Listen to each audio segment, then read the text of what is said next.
नमस्कार अनि हार्दिक स्वागत छ एबीसी न्यूज टेलिभिजनको प्रस्तुति एबीसी वाचको आजको नयाँ श्रृङ्खलामा यहाँहरू सम्पूर्ण आदरणीय दर्शकहरूलाई हामी धेरै धेरै स्वागत गर्दछौँ। आदरणीय दर्शकहरू, आज उद्योग दिवस, वास्तवमा 2071 सालको मन्त्री परिषदको बैठकले आज 9 गते मङ्सिर 9 गतेलाई उद्योग दिवस मनाउने घोषणा गरेको थियो। यद्यपि यो दिवस 72 सालमा भने मनाइएको थिएन र खास गरी 2029 मङ्सिर 9 गते जुन नेपालमा उद्योग परिषदको स्थापना भएको थियो त्यो दिनको लाई मध्यनजर गर्दै मङ्सिर 9 गतेलाई उद्योग दिवस मनाउने गरिएको छ। हामी सबैलाई जानकारी छ, मुलुक अगाडि बढ्नका लागि, समृद्धिको यात्रातर्फ यसले आफ्नो बाटो तय गर्नका लागि मुलुकमा उद्योग धन्दाहरूको व्यापार व्यवसायको विकास हुनु अति जरुरी छ।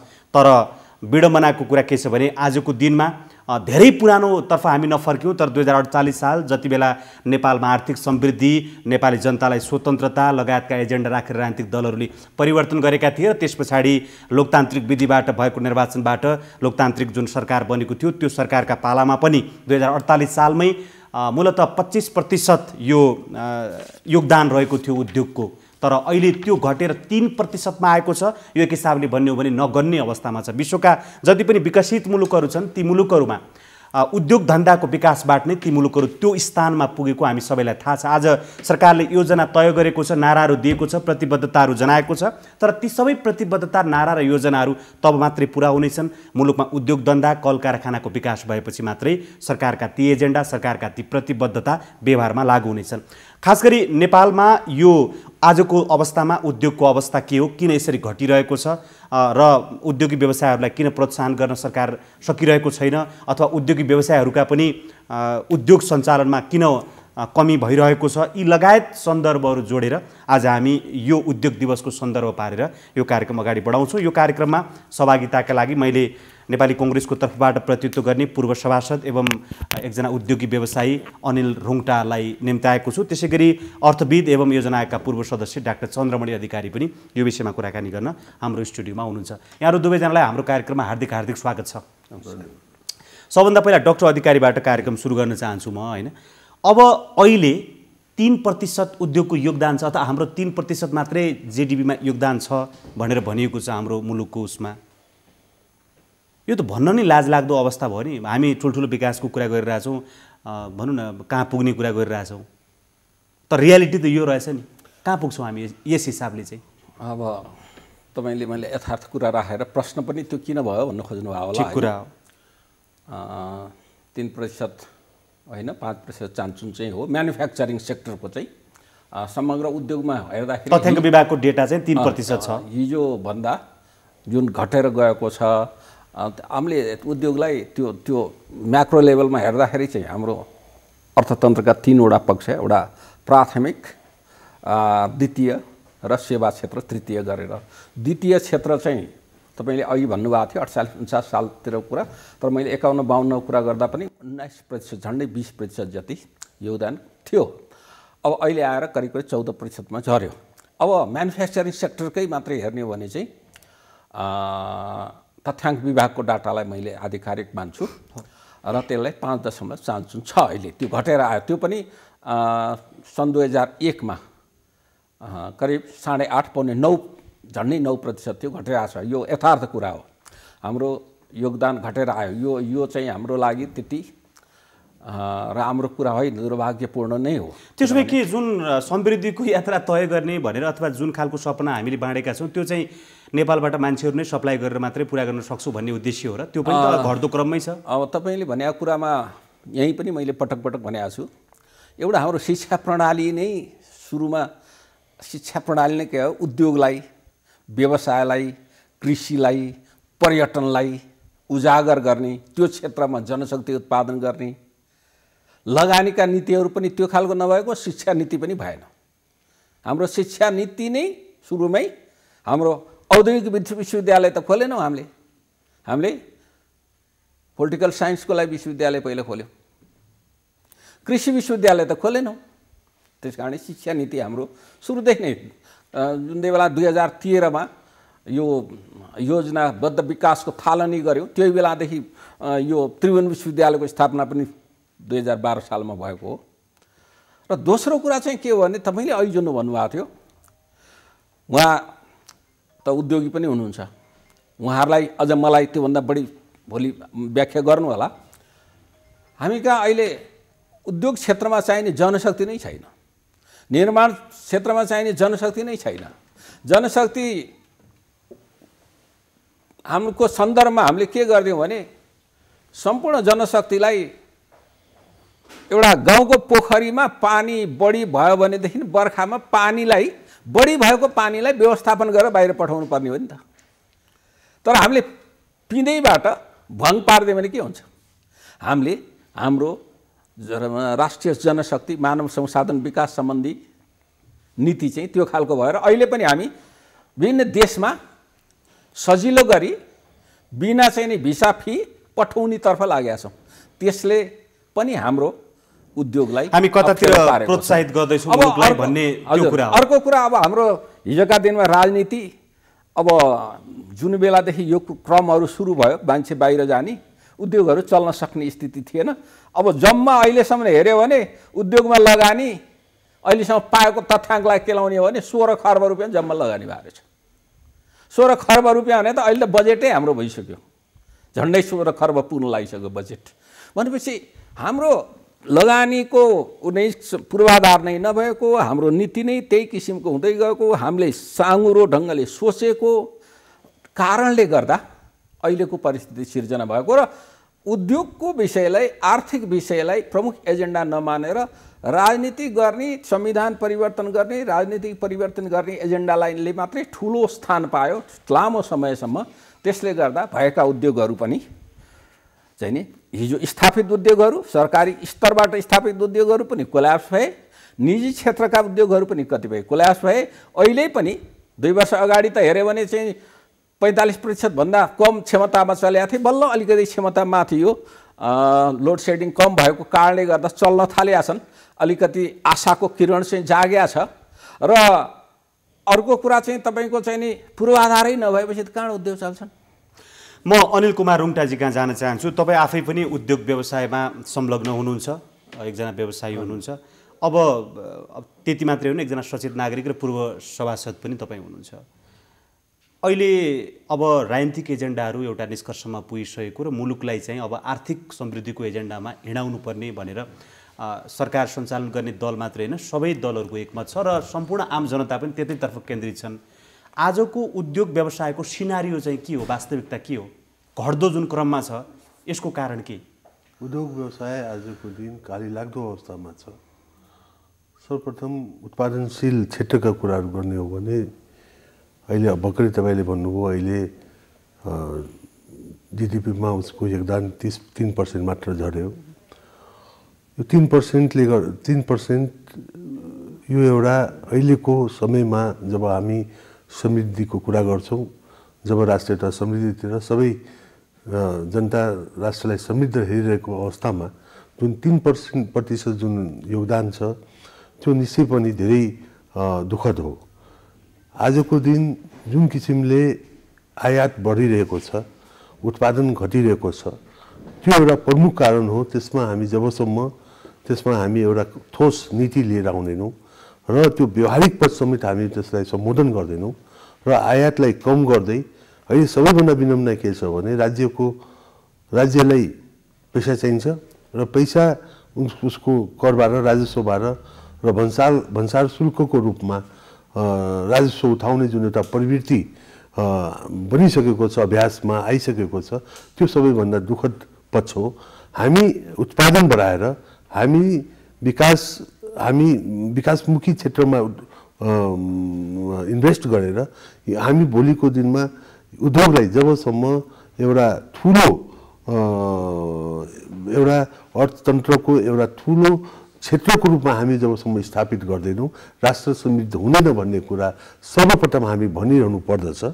र यस विषयमा हामी जबसम्म उद्योगलाई र उद्योगीलाई हामी एउटा सहयात्रीको रूपमा हामीहरू हेर्दैनौँ र त्यसका नीतिगत समस्याहरू, व्यवहारिक समस्याहरूको सम्बोधन हुँदैन, तबसम्म उद्योग फस्टाउँदैन। यस अर्थमा उद्योगको अहिलेको जुन व्यवहारिक समस्याहरू छन् ती समस्याहरूको समाधान हुनुपर्दछ, जुन धेरै छन् र नीतिगत समस्याहरू पनि छन् त्यसको पनि कहीँ न कहीँ समाधान हुनै पर्दछ। तब मात्र राष्ट्र एउटा समृद्ध बाटोमा जान सक्दछ, अन्यथा सक्दैन। हर एक सरकारले तपाईँको चाहिँ उद्योग व्यापार फस्टाउने अथवा त्यसको श्रीवृद्धि गर्ने भनेर नीतिहरू सार्वजनिक गर्छ, योजनाहरू बनाउँछ होइन। र तपाईँको चाहिँ के भने जहिले पनि जुनै पनि सरकारको उद्देश्य त्यही नै छ। अझ अहिलेको सरकार त अब राजनीतिक एजेन्डा संविधान बनिसकेको र अगाडि समृद्धिको यात्रामा जाने भाव भएर लगानी गर्नुहोस्, हामी वातावरण बनाउँछौँ भनेर भनिरहेको छ। उसले जुन नीति सार्वजनिक गरेको छ, नीति तथा कार्यक्रम मार्फत, बजेट मार्फत उसले जुन नीति सार्वजनिक गरेको छ, यो नीति नेपालमा उद्योग विस्तार गर्न, उद्योग मैत्री छ छैन तपाईँको विचारमा? अहिलेको सरकारको कुरा गरौँ, अब किनभने विगतको समीक्षा मात्रै हुन्छ, अब चाहिँ व्यवहारिक कुरा हो अहिलेको चाहिँ। होइन, उद्योग मैत्री छैन, किन सबैभन्दा ठुलो उद्योग स्थापनाको लागि एउटा बजार चाहिन्छ र बजार नेपालको बजार केही हदसम्म यो साउथ एसियाको सन्दर्भमा कुरा गर्ने भने सीमित छ। 3 करोडको पपुलेसन भएको राष्ट्र हो। हाम्रो राष्ट्र कस्तो छ भने एउटा सबैभन्दा राम्रो पक्ष के छ भने हामी दुईटा ठुला राष्ट्रहरूको बिचमा छौँ हामीहरू, र यस्तो उद्योगहरूको हामीले परिकल्पना गर्नुपर्दछ जुन निर्यातमूलक उद्योगहरू होस्, जसले यहाँ एउटा उद्योग स्थापना गर्ने र यहाँबाट निकासी हो, यहाँबाट हामीहरू एक्सपोर्ट गर्ने त्यस्तो अवधारणाहरू, या हामी एउटा ट्रान्जिट एउटा मार्गको रूपमा पनि नेपाललाई हामी स्थापित गर्न सक्दछौँ। यस्ता कुरामा हामीहरू हाम्रो राज्य नीति बनाउनु पर्दथ्यो, त्यो गर्न सकेन। र अहिले भएका उद्योगहरू जुन उद्योगहरूलाई वित्तीय सङ्कट पनि परेको अवस्था चाहिँ हामीले सुनिरहेका छौँ, र अहिलेको लगानी केही क्षेत्रमा धेरै बढी हुने र त्यसको पनि एउटा डाइभर्सिफिकेसनमा पनि कम भएको हामीले अनुभूति गर्न सक्दछौँ। जस्तो कि अहिले सबैभन्दा लगानी सिमेन्ट उद्योग खोल्यो भने सिमेन्ट उद्योगै खुल्ने एउटा त्यो प्रवृत्ति छ, र सिमेन्ट उद्योग बाहेकका उद्योगहरूलाई हामी किन हामी इन्भेस्ट नगर्ने, राज्यले त्यसका विषयहरूलाई किन हामी सहज नबनाउने, त्यस्ता विषयहरू एउटा बडा व्यवहारिक पक्षको रूपमा उभेको छ। त्यस्ता विषयमा जबसम्म राज्यले र लगानीकर्तालाई एउटा विश्वास दिलाउँदैन र त्यसको लगानीको सुरक्षा दिँदैन, तबसम्म उद्योग फस्टाउँदैन, र जबसम्म उद्योग फस्टाउँदैन तबसम्म राष्ट्र समृद्ध हुनु भनेको यो एउटा चर्चा सम्भव छैन। अब यो जुन तपाईँले व्यवहारिक पक्षमा सुधार ल्याउनु पर्यो, लगानी मैत्री वातावरण बनाउनु पर्यो, सुरक्षा दिनु पर्यो भनेर भनेको छ नि, आज त्यस्तो तपाईँहरूले असुरक्षाको अवस्था फिल गर्नुभएको छ एउटा कुरा। दोस्रो कुरा, उद्योग मैत्री वातावरण चाहिँ कसरी बनाउनु त भने यो सरकारले जुन बजेट मार्फत ल्यायो, नीति कार्यक्रम मार्फत ल्यायो, त्यो नीति चाहिँ उद्योग मैत्री छैन भनेर भन्नुभयो। अब बनाउने कस्तो तपाईँको विचारमा चाहिँ? सबैभन्दा पहिले हाम्रो व्यवहारिक समस्याहरू र नीतिगत समस्याको मैले अघि नै कुरा गरेँ। व्यवहारिक समस्याको म एउटा उदाहरण दिन्छु। वीरगन्जमा सिमेन्ट उद्योगहरू छन्, त्यो उद्योगहरूमा त्यहाँ आयात गर्ने अहिले सबै ट्रकबाट आयात भइरहेको अवस्था चाहिँ छ, र ट्रकबाट आयात हुने क्लिङ्कर त्यसको कच्चा पदार्थको रूपमा, त्यसले गर्दा त्यहाँको मोल, त्यहाँको लागत बढेको अवस्था छ। त्यो उद्योगहरू अहिले रुग्न हुने अवस्थामा ती पुनः 14-15वटा जति उद्योग छन्, सबै उद्योगहरू वीरगन्जका सिमेन्ट उद्योगहरू रुग्न हुने अवस्थामा पुगिसकेको छ। त्यहाँ त्यसलाई सहज गर्ने राज्यले कुनै पनि ठोस अहिलेसम्म कुनै पनि कदम चालेको अवस्था चाहिँ छैन।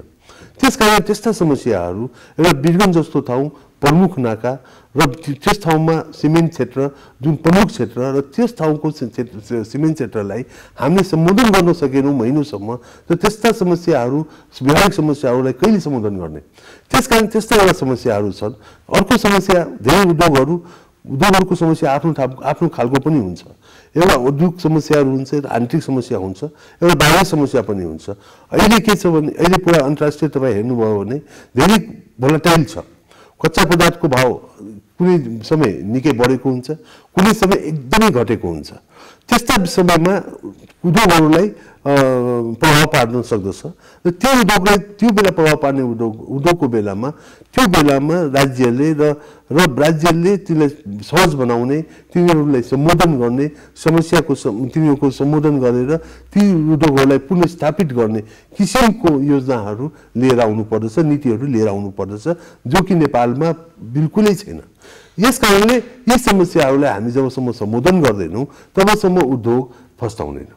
डाक्टर अधिकारी, अब जस्तो अनिल कुमार रुङटाजीले जुन विषय भन्नुभयो, उहाँ आफै पनि व्यवसायमा संलग्न भएको हुनाले उहाँले के व्यवहारिक पक्षहरू उठाउनु भएको छ भने सरकारको मूल ध्येय उद्योग धन्दा विस्तार गर्ने, पर्यटन, जलस्रोत, कृषिमा विकास गर्ने भने ती तत्सँग सम्बन्धित उद्योगहरू पनि फस्टाउने, यो जुन एकमात्र उद्देश्य भने विकास समृद्धितर्फ लैजानु थियो भने यो बारे किन बहस भएन अथवा समयमै उद्योग मैत्री वातावरण किन भएन? अहिले पनि असुरक्षा छ भनेर भनिराख्नु भएको छ। त्यस्तो असुरक्षा भने चाहिँ के हो? सरकारले यस बारेमा यथेष्ट, किनभने अब सरकारले व्यवहारिक विषयहरूसँग छलफल गरेर यी विषयहरू ल्याएन भने त अब जतिसुकै राम्रो तपाईँको चाहिँ के भने प्रतिबद्धता जनाए पनि पुरा त हुँदैन। हेर्नुहोस्, अनि उहाँले सुरक्षा कुरा गर्नुभयो। अब सुरक्षा चाहिँ दुईवटा कुरा हुन सक्ला है। अब एउटा चाहिँ यो पोलिटिकल टर्माइल्सहरूबाट विभिन्न खालको उसबाट हुने असुरक्षा, अर्को असुरक्षा भनेको चाहिँ लगानीको सन्दर्भमा सरकारको नीति फाइनान्सियल रिस्कहरू हुन्छ। त्यो फाइनान्सियल रिस्क अघि उहाँले भन्नुभयो, एउटा चाहिँ फाइनान्सियल रिस्कहरू पनि हो, चाहिँ फ्लक्चुएसन हुन्छ आदि कुरामा। अब दुईवटा कुरा, हामी कहाँ उद्योगको सम्भावना बढी कहाँ छ भनेर एउटा चाहिँ हामी एउटा रिसर्च गर्ने, इनोभेसन गर्ने काम चाहिँ अत्यन्त कम भएको छ कि हामी कहाँ। जस्तै उहाँले भनेकै कुरालाई पनि के हो त, त्यसको तथ्यको कुरो के हो त? अब एउटा हामी कहाँ उद्योग अगाडि बढ्न नसक्नुको कारण चाहिँ पूर्वाधार कमी भएर हो कि नीतिमै कमजोरी छ कि अथवा नीतिको कार्यान्वयनमा कमजोरी देखियो कि प्रशासनिक हडल्सहरू बाँकी छन् कि होइन? अब हामीले चाहिँ दर्ता गर्ने ठाउँमा तलमा चाँडो दिँदैनौँ कि फाइनान्सियल कुराहरू समयमा पाइँदैन कि कच्चा पदार्थ यही भएको कच्चा पदार्थ प्राप्त गर्ने विषयमा उपयुक्त पूर्वाधारका र जस्तो सिमेन्टकै भन्यो भने खानीका कुराहरू सुरक्षाको सन्दर्भमा कुरा गर्दा सरकारको समग्र नीतिका सन्दर्भमा जस्तो लिखित रूपबाट नीति सार्वजनिक गरेको भए पनि सरकारले के गर्छ भन्ने नै तपाईँको अहिले अलिकति उद्योग व्यवसायलाई अलिकति त्रास भइरहेको भनेर भनिएको छ कि। जस्तो अब अर्थमन्त्रीज्यू विभिन्न समयमा विभिन्न कुराहरू सार्वजनिक गरिदिनुहुन्छ। अब कहिले चाहिँ यो जग्गा चाहिँ सबै सरकारको हुन्छ भनेर भन्नुहुन्छ, कहिले के भन्नुहुन्छ, सरकारले कस्तो नीति लिने हो र त्यस कुन आधारबाट चल्ने भनेर एउटा फिक्स चाहिँ माइन्ड नभइकन उद्योग व्यवसायहरूले सुरक्षाको महसुस गर्दैन नि। आफ्नो जो रिस्क लगानी हुन्छ त्यो लगानीले कहाँ के भन्नुभयो, सरकारको नीतिको कुरा गरेँ मैले लेखाजोखा त्यतापट्टि मैले गरिनँ होइन। अब अहिले चाहिँ नीतिगत कुरामा हेर्ने हो भने चाहिँ औद्योगिक नीति त्यसलाई त्यति नराम्रो छैन। औद्योगिक नीति औद्योगिक व्यवसायहरूसित छलफल गरेर आएको मैले बुझेको छु। सेज सम्बन्धमा 14वटा सेज स्पेसल इकोनोमिक जोन्सहरू जुन राख्ने भनेर भनिएको छ। अब त्यसमा पूर्वाधारहरू दिन नसकेको कारणले गर्दा बिजुली नै दिन सकिया थिएन। त्यस कारण भैरवबाट सुरु गर्ने भनेको अहिले त्यसमा चाहिँ अलिकति कामहरू सुरु भएको देखिया छ। त्यस कारणले गर्दा अब लगानी सम्बन्धी नीतिहरूमा केही परिमार्जन गर्नुपर्ने अवस्था छ। त्यस कारण नीतिमा धेरै कमजोरी छ। अब ट्याक्सको सम्बन्धमा ट्याक्स होलिडेजहरू पनि दिएको छ।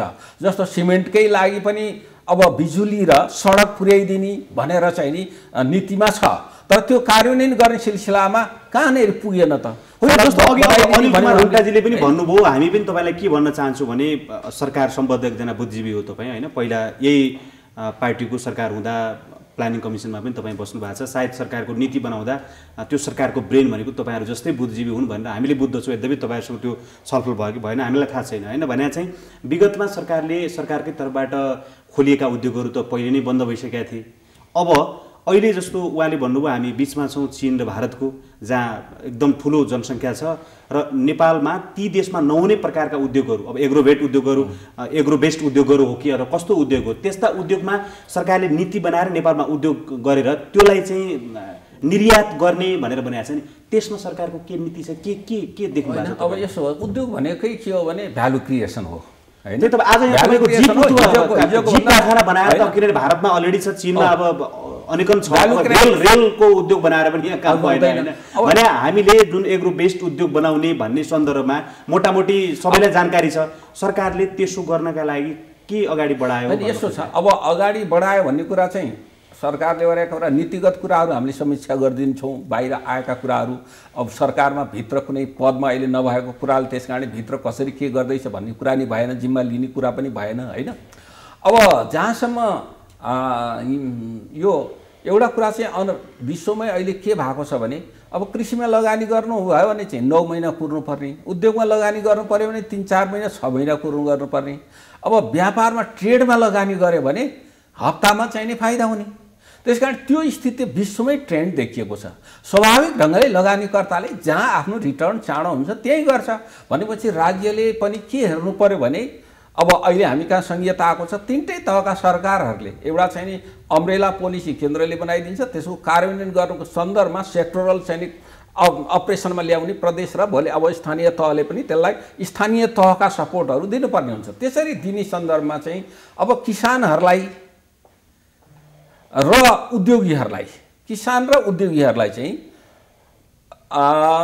उनीहरूको व्यवहारिक समस्या कहाँनेरि छ, बजारको कहाँनेरि समस्या छ, उत्पादनमा कहाँनेरि समस्या छ, बजारमा कहाँनेरि समस्या छ, कच्चा पदार्थमा कहाँनेरि समस्या छ, कच्चा पदार्थको लागतको श्रमको लागत कहाँनेरि बढिरहेको छ, त्यो लागतलाई कहाँ घटायो भनेदेखि त्यो चाहिँ नि त्यसलाई प्रतिस्पर्धी बनाउन सकिन्छ त्यो वस्तुलाई र हाम्रो दुईटा बजारका अघि भने जस्तो दुईटा बजारमा हाम्रो सेलेबल बनाउन सकिन्छ भन्ने कुराको व्यापक अध्ययन गर्नुपर्छ। अब हिजोको तौर तरिकाले हुँदैन। त्यस कारणले गर्दा अनुसन्धान गर्ने विषयमा चाहिँ अब उद्योगिक व्यवसायहरूसित पनि मिल्नु पर्यो, प्राइभेट सेक्टरसित पनि मिलेर अब सिमेन्टकै भन्यो भने अथवा चिनीकै भन्यो भने अथवा औषधिकै भन्यो भने हडलहरू कहाँ रहेछन् त अहिले? किन अहिले उत्पादनमा भइरहेको छैन? मान्छे लगानी गर्न प्रस्ताव ल्याउँछ तर प्रस्ताव स्वीकृत हुन्छ तर लगानी किन ल्याइरहेका छैन भन्ने कुराको अब माइक्रो लेभलमा अध्ययन गर्नुपर्ने अवस्था चाहिँ भएको छ। हेर्नुहोस् है, उहाँहरूले अध्ययन चाहिँ नगरिकन जुन आवश्यकता तपाईँले फिल गर्नुभयो नि त्यो अध्ययन अनुसन्धान भने चाहिँ कि अरूले गरिदिने त होइन होला भने सरकारले गरेर सरकारले अग्रसरता लिनु पर्यो। सरकारको पक्षबाट गर्ने काम यो हो, उद्योगिक व्यवसायले यो हो, बुद्धिजीवीहरूले यहाँनिर गरिदिनु पर्यो भन्ने प्लानिङ त चाहियो, भन्ने प्लानिङको नेतृत्व सरकारले लिनु पर्यो। अब अनिल कुमार रुङटाजी जस्तो अब कुरा के छ भने तपाईँ आफैले केही सम्भावना भन्नुभयो होइन, भने चाहिँ बढ्दो जनसङ्ख्या अब अरबभन्दा माथि जनसङ्ख्या भएका दुईवटा मुलुकको बिचमा हामी 3 करोडको जनसङ्ख्या सानो छौँ, त्यहाँ भइरहेका उद्योग धन्दाहरू यहाँ खोलेर त त्यो बेनिफिट हुने कुरा सम्भावना छैन। अब यो निर्यातमूलक उद्योगहरू त्यो भनेको हाम्रो चाहिँ एग्रोवेस्टहरू होला, टुरिज्मको होला, तपाईँको चाहिँ के भने कृषिसँग सम्बन्धित होला, यस्तै यस्तै चिजहरू होला। जस्तो उदाहरणका लागि मुस्ताङको लसुन चीनको भन्दा महँगो भए पनि सबै चीनले किनेर लगिदिन्छ, सायद त्यो त्यसको महत्त्वै भएरै होला भने यस्तो उद्योग गर्ने सन्दर्भमा सरकारले त अब उसले त्यो गरेन भनेर भनियो होइन, स्वयं आफै उद्योगिक व्यवसायहरू यस्तो उद्योगमा संलग्न भएको उनीहरूकै अग्रसरतामा पनि सुरु भएको पनि त्यति हामीले देखिराखेका छैनौँ। अनि उहाँले भने जस्तो जता सजिलो छ ट्रेडिङ गर्ने, उताबाट सामान ल्याउने अनि बेच्ने, नाफा खाएर खास त्यो चाहिँ उद्योगिक व्यवसायहरूको पनि अलिकति सजिलो बाटो अपनाएको हो कि त्यो कारण के होला? होइन, यो कुरामा अलिकति हामी अर्को दृष्टिकोणबाट हेर्नुपर्दछ। एउटा कुरो के मान्नुहोस् भने लगानीकर्ता आजभोलि लगानीकर्ताले जहाँ लगानीको वातावरण देख्छ त्यहाँ लगानी गर्न आफै आउँछ, त्यो हामीले खोज्नु पर्दैन, त्यो भन्नु पनि पर्दैन, बोलाउनु पनि पर्दैन।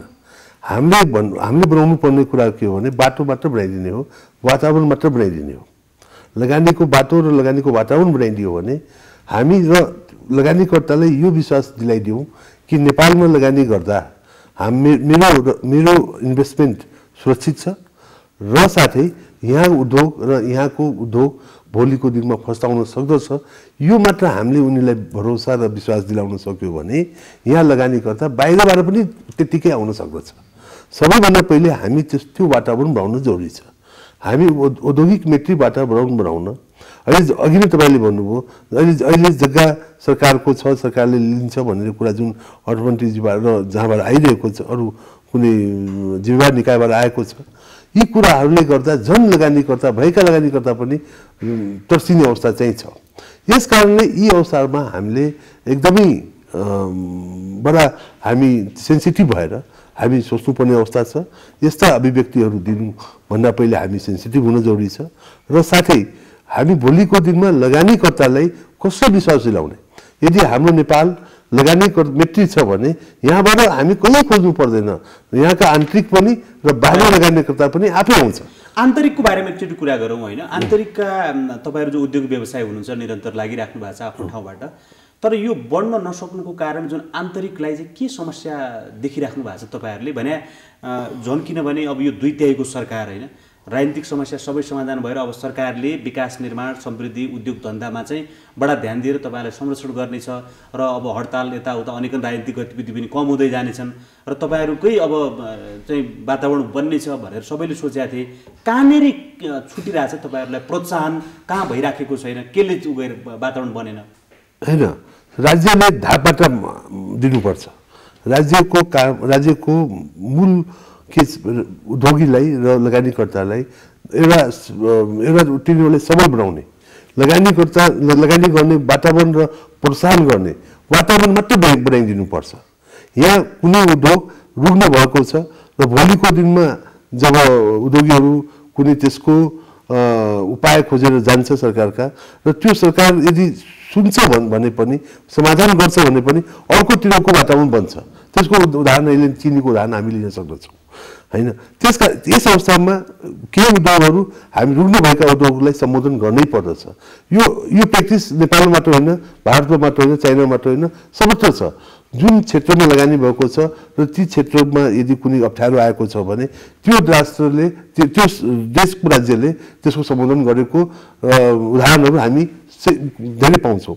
यस कारणले ती सम्बोधन गर्दा कुनै अर्को अभिप्रायले सम्बोधन गरेको होइन, त्यो उद्योगहरूलाई बचाउनको लागि र किसानहरूलाई बचाउनको लागि नै यो सम्बोधन गरेको हो भन्ने कुरा हामीले सोच्नुपर्ने हुन्छ। तर त्यसलाई हामी अर्कैतिर हामी सोच्ने अवस्थामा पनि कहिलेकाहीँ सोच्ने गर्ने गर्छौँ। यस कारणले सबैभन्दा पहिले हामी वातावरण बनाऊ, औद्योगिक वातावरण बनाउनु पर्यो। लगानीकर्ता आफै आउँछन्, यहाँ हामीले लगानीकर्तालाई एउटा सहयात्री एउटा अर्थतन्त्रको सहयात्रीको रूपमा बुझौँ। आज धेरै समस्याहरू कस्ता छन् भने एउटा लगानीकर्तालाई हेर्दाखेरि यो लगानीकर्ता आउन कमाउन र यहाँ बाहिरबाट आएर यहाँ लगानी गर्न खोजेको हो कि गलत काम गर्न खोजेको हो भन्ने किसिमको पनि एउटा जुन मनोविज्ञान छ त्यसलाई हामी मिटाउनुपर्छ र सबै किसिमले। होइन, हरेक उद्योग व्यवसायीले त नाफा कमाउनै आउने हो जहाँ पनि होइन। भने एउटा कुरा चाहिँ जस्तो उद्योगिक व्यवसायीहरूको सन्दर्भ छ नि, भने अन्तर्राष्ट्रिय लगानीकर्ताहरूलाई चाहिँ आश्वासन दिलाउन अथवा विश्वास दिलाउने सन्दर्भमा त सरकारको कमी कमजोरी रहेकै होला। अब नेसनल लेभलका जो उद्योगिक व्यवसायहरू तपाईँहरू हुनुहुन्छ, तपाईँहरूका सन्दर्भमा पनि के आरोप लाग्ने गरेको छ भने अलिकति अब सेवामूलकमा फिजिकल इन्फ्रास्ट्रक्चर बनाउने कुरामा यस्तो कुरामा चाहिँ ध्यान अथवा त्यसमा रिस्क लिन तपाईँहरू चाहनुहुन्न कि अब ट्रेडिङ गर्ने कि चाहिँ अलिकति सेवामूलकतिर लगानी गरेर टाकटुक कमाउने, अलिक सजिलो बाटोतिर रोज्ने? अहिले त त्यस्तो असुरक्षाको कुनै केही अवस्थै छैन। यदि त्यस्तो असुरक्षा भयो भने त आम जनताले पनि त्यसको सरकारले गरेन भने पनि आम जनताले त्यसलाई जवाब दिन्छन्, किनभने समृद्धि उद्योग धन्दा त आम जनतालाई चाहिएको छ, विकास त जनतालाई चाहिएको छ होइन। यो कुरामा म सहमत, अलिकति त्यस्तो त्यो अवस्था चाहिँ छैन। यहाँका उद्योगीहरूले एकदमै लगानी गरेका छन् र रहेका उद्योगहरू त जुन उद्योगलाई पनि हेर्नुहोस् उसले आफ्नो उद्योगको विस्तार गरेको छ होइन। अब नयाँ उद्योगहरूमा पनि लगानी गर्ने अवस्था चाहिँ छ। समस्या पुराना उद्योगीहरूको छैन। पुराना उद्योगीहरू भएका उद्योगीहरूले उद्योगहरूमा लगानी गरेको अवस्था चाहिँ हामीले पाएका छौँ। तर नयाँ लगानीकर्ताको हामी खाँचो छ, नयाँ क्षेत्रमा लगानीकर्ताको खाँचो छ। त्यसको कारण के हो भने नयाँ केही क्षेत्र बाहेक अरू क्षेत्रमा लगानी गरेर नकमाउने हो कि भन्ने एउटा प्रश्न चिन्ह उभिएको छ। त्यस क्षेत्रलाई अरू बाँकी रहेका क्षेत्रहरूलाई पनि राज्यले र यहाँका सरकारवालाले त्यो क्षेत्रलाई पनि उहाँले डाक्टर साहबले भने जस्तै सूक्ष्म अध्ययन गरेर माइक्रो एउटा एनालाइसिस गरेर त्यस्ता क्षेत्रमा पनि हामीले लगानी गर्नुपर्ने वातावरण बनाउनु पर्दछ। र यो क्षेत्रमा यस किसिमको अभ्यासमा हामीहरू कहीँ न कहीँ हामी निजी क्षेत्रका उद्योगहरू पनि यहाँका आन्तरिक लगानीकर्ता पनि चुकेको अवस्था चाहिँ होला। अब डाक्टर अधिकारी, यो जुन अब अहिले उद्योग नीतिको जुन सन्दर्भ छ, किनभने पहिलेको जस्तो सरकार अहिले छैन, किनभने हामीसँग 3 तहको सरकारहरू छ, सङ्घीय सरकार, प्रदेश सरकार र स्थानीय सरकार। स्थानीय सरकारले पनि आफ्नो लेभलका उद्योगहरूको अधिकार दिने, लाइसेन्स दिने उसले अधिकार राख्दछ। प्रदेशको त झन् कुरै भएन र सङ्घ त अब सबै प्रकारको उसले संयोजन गर्ने नै भयो। भने चाहिँ अहिलेको सङ्घीयताको हाम्रो ढाँचा छ, यो ढाँचा अन्तर्गत स्थानीय लेभलमा कस्ता प्रकारका उद्योगहरूलाई प्रवर्धन गर्ने, प्रदेश स्तरमा कस्ता उद्योगहरूलाई प्रवर्धन गर्ने, अनि राज्यले चाहिँ कुन प्रकारका उद्योगहरूलाई चाहिँ सहुलियत दिने, कसलाई चाहिँ टाइट गर्ने, के चाहिँ यो नीति बनाउने भनेर यसका बारेमा विस्तृत नीति आइसकेका छ कि आउनुपर्छ कि अथवा अहिलेको यो जुन राजनीतिक मैत्री अहिलेको वातावरण मैत्री चाहिँ कसरी बनाउने नीति? यसमा यसो छ, अब अम्ब्रेला नीति त आइसकेको छ होइन, अब सेच सम्बन्धी नीति आएको छ, तर त्यो कार्यान्वयन कुनै भएन। सेच सम्बन्धी नीतिहरू अब यसो छ, सेच सम्बन्धी नीति कार्यान्वयन चाहिँ भइराखेको हुँदैछ। अब त्यसमा त त्यो सबै सेजहरू पूर्ण सञ्चालनमा आएपछि त्यहाँ भएका त्यहाँ जुन ट्याक्सदेखि लिएर बत्तीदेखि लिएर एक्सपोर्टदेखि लिएर कस्टमदेखि लिएर जुन सुविधा दिन्छु भन्ने छ नीतिले, त्यो कुरा उपभोग गर्ने अवस्था सिर्जना भएपछि अनि त्यसपछि त्यहाँबाट एक्सपोर्ट हुने हो होइन। त्यसैले तर भर्खरै चाहिँ एउटा मात्रै चाहिँ नि त्यहाँबाट हुन्छ। अब अर्को एउटा कुरा चाहिँ उद्योग व्यवसायीलाई पनि मेरो आग्रह एउटा कुरा के छ भने नि, यो राष्ट्र सबैको हो, त्यस कारणले गर्दा काम गर्दा खोजेर मिलेरै गर्ने हो।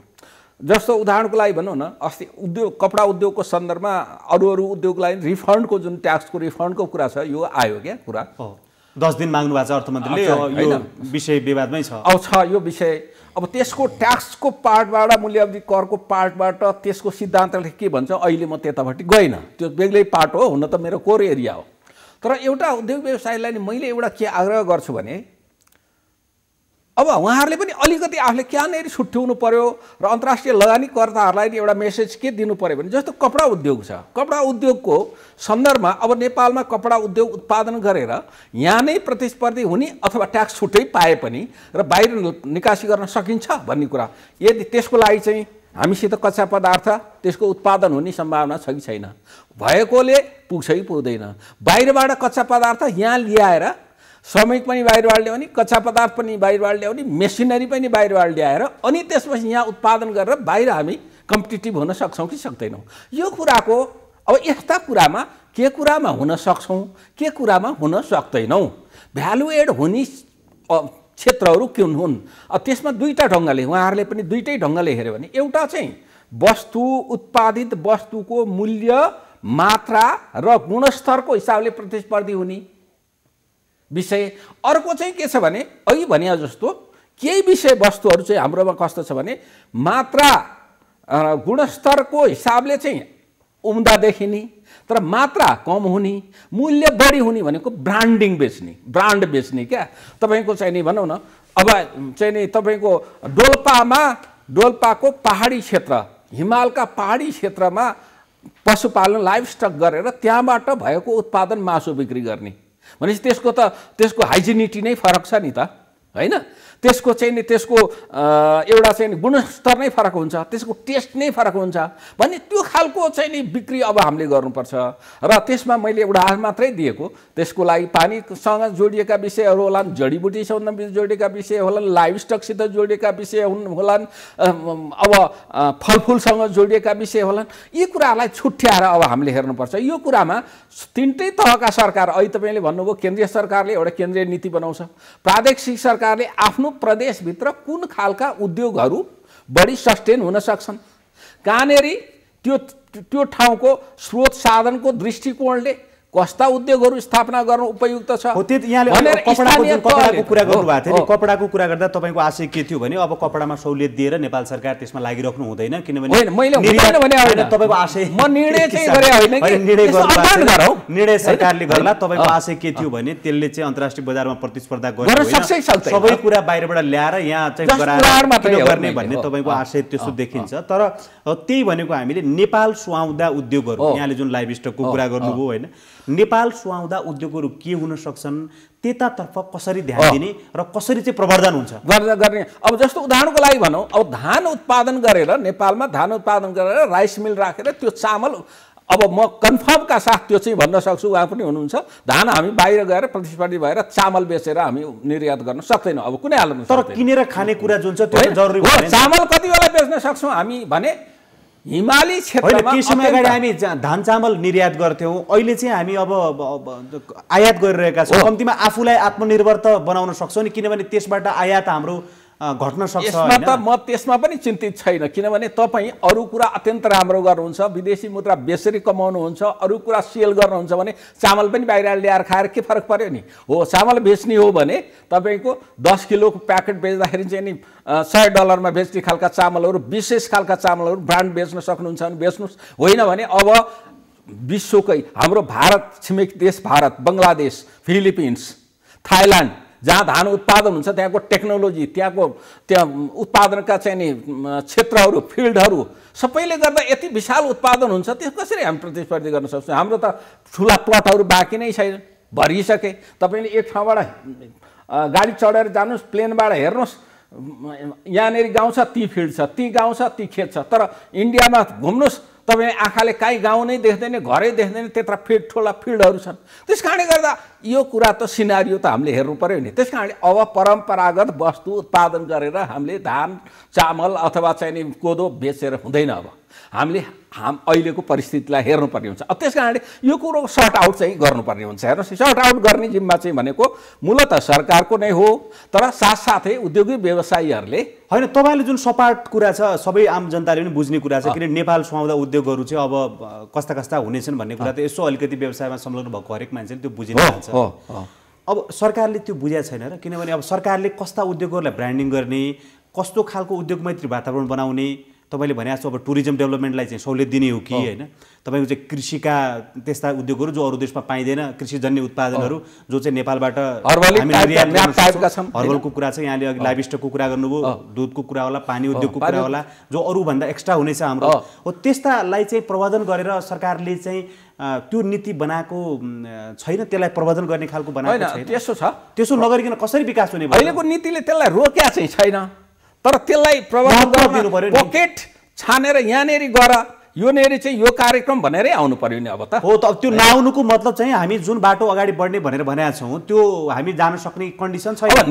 नीति अनुसारका कार्यक्रम उद्योग मन्त्रालय सम्बन्धी मन्त्रालयहरूले ल्याइदिन सकेका चाहिँ छैन हेर्नुहोस् नसकेका कुरा र उद्योगी व्यवसायीहरूले पनि त्यही ढङ्गले म्यासिभ ढङ्गले एग्रेसिभ ढङ्गले हाम्रो प्रोग्राम त यहाँनिर हुनुपर्छ भनेर जान सक्नु भएको छैन र अब अन्त्यमा आजको दिनमा चाहिँ उद्योग जस्तो अब 3% 5% योगदान भए पनि आजको दिनमा उद्योगहरूको कन्डिसन चाहिँ के हो होइन कस्ता कस्ता उद्योगहरू चाहिँ फस्टाएका छन् कुन कुन उद्योगहरू रूढ भएका छन् त्यस आधारमा यसमा लगानी गर्दा सम्भावना छ यसमा लगानी गर्दा सम्भावना छैन भन्ने तपाईँलाई त प्रश्नै थाहा हुन्छ त्यसपछि अब नेपाल सुहाउँदा उद्योगहरू कस्तो बनाउने हो त्यसका लागि कस्तो वातावरण बनाउने सरकारले के नीति ल्याउने तपाईँहरूको विचारमा सबैभन्दा पहिले अहिले जोर साहबले भन्नुभयो जस्तै कृषि क्षेत्रको कुरा गर्ने हो भने हामी 3-3.5 करोडको जनसङ्ख्या भएको नेपाल राष्ट्रमा हामी कृषि क्षेत्रमा पनि एउटा हामी क्रान्तिकारी हामी एउटा परिवर्तन ल्याउन सक्दछौँ यहाँ उहाँले अघि भर्खरै भन्नुभयो भारतमा अत्याधुनिक प्लटहरू अत्याधुनिक यन्त्रहरूबाट खेती गरिन्छ नेपालमा किन गर्न सकिँदैन यहाँ सिँचाइको यहाँ हामी सहज किन सिँचाइको छ हामी पानीमा भारतले सिँचाइ गरिरहेको छ कमसेकम हामी आत्मनिर्भर भनौँ अहिले 60 अर्ब जतिको हामी खाद्यान्न आयात गरिरहेका छौँ कमसेकम त्यो रोकौँ त्यसले कहाँ फरक त्यहाँ हामीलाई त्यसले हिट गर्छ भने हाम्रो उत्पादन जुन जिडिपी ग्रोथ छ त्यहाँ हिट गर्छ हामीलाई त्यहाँ हाम्रो जुन घट्दो जिडिपी जुन योगदान छ उत्पादनशील क्षेत्रको त्यो बढाउँछ पहिलो कुरा दोस्रो कुरा कहाँ हामीहरू कुन चिज आयात बढी गरिरहेका छौँ त्यो आयात बढी गर्ने आयातहरूको सामानहरू जुन छन् त्यसको वैकल्पिक हामीले बाटो खोज्नु पर्दछ हामी त्यस्ता वस्तुहरू जो आयात बढी भइरहेका छन् त्यसमा हाम्रो व्यापार घाटा बढी भइरहेको छ त्यसको हामीले कुनै न कुनै वैकल्पिक बाटो खोजेर त्यसलाई हामीले एउटा क्रान्तिकारी रूपमा अगाडि बढ्ने अवस्था चाहिँ छ र त्यो खोज्नु पनि पर्ने हुन्छ त्यस्ता कुराहरूलाई यदि हामीले नीतिगत रूपमा अगाडि बढ्न सक्यो भने मलाई के लाग्छ हामी उत्पादनशीललाई बढाउनु पर्दछ उद्योगलाई बढाउनै जानु पर्दछ र उत्पादनलाई बढाउनै जानु पर्दछ र इम्पोर्ट र आयात चाहिँ घटाउनै जानु पर्दछ यो नै एउटा हाम्रो अर्थतन्त्रको लागि बलियोपन हुन्छ जस्तो मलाई लागेको छ र यी क्षेत्रमा यसको सबैभन्दा कमसेकम कुनै क्षेत्र कपडा उद्योगको उदाहरण लियौँ कपडा उद्योग यहाँ यदि सञ्चालनमा आउँछ भने कमसेकम कुनै पनि उद्योगीले यदि फाइदा नभए पनि र अलिकति नोक्सान भए पनि त्यो उद्योग बन्द गर्दैन।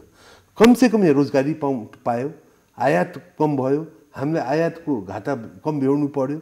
यस्ता कुराहरूलाई हामीले कमसेकम एक्सप्लोर गर्दै अगाडि बढ्नुपर्ने खाँचो छ। यही एउटा सुखद पक्ष हो कि हामी रुग्न भएका उद्योगहरूको फेरि हामी पुनर्विचार गर्छौँ र तिनीलाई फेरि सञ्चारमा लिएर आउँछौँ भने यी कुराको र यी ठोस कदमको आवश्यकता छ। यो राज्यले गर्नुपर्दछ र अहिलेको जुन सरकार छ, अहिले 2/3 सरकार बनाएको छ र सरकार छ, 2/3 बहुमत प्राप्त सरकार छ। यस कारणले यो सरकारले यस्ता उद्योगहरू एउटा ठोस नीति लिएर आएर र समृद्ध बनाउने बाटोमा अगाडि बढ्न सक्छ भन्ने मेरो विचार। यो मौजुदा स्थितिमा भयो इनोभेसनका सन्दर्भमा जस्तो नेपाल सुहाउँदा उद्योगहरू अब के गर्ने, किनभने अब चलिरहेका उद्योगहरू ऋण हुन नदिन उनीहरूलाई बचाइराख्ने कुरा पनि एकातिर सामाजिक दायित्व अथवा त्यो दायित्व एउटा सरकारको भयो होइन। तर अब इनोभेसन नयाँ बहुत राम्रो प्रश्न हो। सबैभन्दा पहिले अहिले कहीँ हाम्रो छलफलमा कुरा आयो, हाम्रो राष्ट्रमा रहेका कच्चा पदार्थको हामीले एक्सप्लोरेसन गर्नुपर्दछ। हामी त्यस्ता वस्तुहरूको, त्यस्ता कच्चा पदार्थहरूको हामीले एक्सप्लोर गरेर त्यस्ता कच्चा पदार्थहरू अन्तर्राष्ट्रिय बजारमा बेच्ने, यहीँ कच्चा पदार्थलाई यहीँ प्रोसेसिङ गर्ने र यहीँ उत्पादन गर्ने र बाहिर देशमा बेच्ने, यो एउटा ठुलो अर्थतन्त्रको लागि एउटा ठुलो क्षेत्र हुन सक्दछ। र यस्ता कुराहरूमा हामीले बढी जस्तो एउटा क्लिङ्करबाट सिमेन्ट बनाएर हामीहरू बनेका छौँ। भोलिको दिनमा सिमेन्ट एक्सपोर्ट नहुने कुरा छैन। भोलि हामी यदि आत्मनिर्भर भएपछि लगभग आत्मनिर्भर भइसकेका छौँ र अबको बाटो भनेको त्यसलाई हामीले एक्सपोर्ट गर्ने, त्यसको लागि राज्यले पनि हामीलाई साथ दिनुपर्दछ। यस्तो भयो भने नेपाल एउटा सिमेन्ट उत्पादन गर्ने र एक्सपोर्ट गर्ने एउटा राष्ट्रको रूपमा पनि उभिन सक्दछ। यस्तै अरू क्षेत्रहरू जुन छन्, जडीबुटीका क्षेत्रहरू छन्, हाइड्रो पावरका क्षेत्रहरू छन्, हाम्रो जनशक्तिका कुराहरू, पर्यटनका कुराहरू छन् र त्यसका बावजुद पनि खनिजहरू जुन हामीले अहिलेसम्म एक्सप्लोर गर्न सकेका छैनौँ, हामी उपयोग गर्न सकेका छैनौँ। त्यस्ता धेरै खनिजहरू छन्। त्यस्ता खनिजहरूमा हामीले एउटा सूक्ष्म अध्ययन गरेर एउटा ठुलो हामी एउटा बाटो बनाउन सक्दछौँ र त्यो खनिजहरूलाई हामीले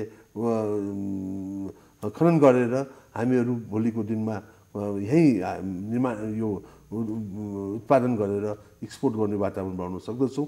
यस क्षेत्रमा राज्य पनि लाग्नुपर्छ र यस क्षेत्रमा हाम्रो आन्तरिक र हाम्रो सबै संयन्त्रहरू लाग्नुपर्दछ भन्ने मेरो बुझाइ छ। हाम्रो कार्यक्रममा सहभागिता जनाउनु भयो, महत्त्वपूर्ण समय र संवादका लागि यहाँहरू दुवैजनालाई धेरै धेरै धन्यवाद छ। धन्यवाद यहाँलाई पनि। साधारण दर्शकहरू, आज उद्योग दिवसको सन्दर्भ पारेर हामीले अर्थविद एवं योजना आयोगका पूर्व सदस्य डाक्टर चन्द्रमणि अधिकारी र पूर्व सभासद र एकजना उद्योग व्यवसायी अनिल कुमार रुङटासँग कुराकानी गऱ्यौँ। भोलि नयाँ विषय र पात्रहरूका साथ यो कार्यक्रमको श्रृङ्खला लिएर हामी फेरि उपस्थित हुनेछौँ। आजका लागि यो कार्यक्रमबाट हामी सबैलाई बिदा दिनुहोस्। नमस्ते।